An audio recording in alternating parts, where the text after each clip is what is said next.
3 মাস বন্ধ থাকার পর খুলে দেওয়া হচ্ছে সুন্দরবনের প্রবেশদ্বার। প্রবেশাধিকার পাচ্ছে পর্যটক, বাওয়ালি, জেলে ও মোয়ালরা। এরই মধ্যে 11টি পর্যটন কেন্দ্র ও অভয়ারণ্য এলাকাগুলোয় প্রস্তুতি সম্পন্ন করেছে বন বিভাগ। বনের অভয়ারণ্য সহ পুরো সুন্দরবন জুড়ে নতুন উদ্যমে শুরু হবে জেলেদের মাছ ধরা ও পর্যটকদের আনাগোনা। সাতক্ষীরা ও বাগেরহাট প্রতিনিধির তথ্যচিত্রে ডেস্ক রিপোর্ট। জীববৈচিত্র্য রক্ষা, বন্যপ্রাণী ও মাছের প্রজনন মৌসুম হওয়ায় প্রতিবছর জুন থেকে আগস্ট পর্যন্ত সুন্দরবনের পর্যটন থেকে শুরু করে সব ধরনের কার্যক্রম বন্ধ রাখে বন বিভাগ। 3 মাস বন্ধ থাকার পর সেটি আবার খুলে দেওয়া হয়েছে। পর্যটকদের স্বাগত জানাতে প্রস্তুত সুন্দরবনের কটকা, কচিখালী, করমজল, হারবাড়িয়া ও আন্ধারমানি সহ 11টি পর্যটন কেন্দ্র।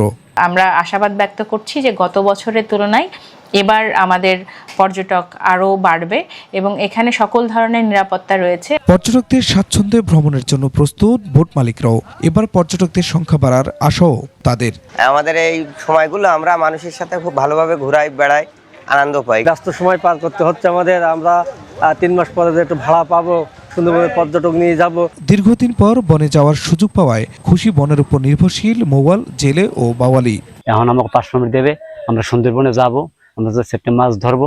আশা করি এবছর ভালো হবে বলে মনটা বলতেছে। সুন্দরবনের মোট আয়তনের বনের পরিমাণ 4143 বর্গ কিলোমিটার এবং জল 1874 বর্গ কিলোমিটার।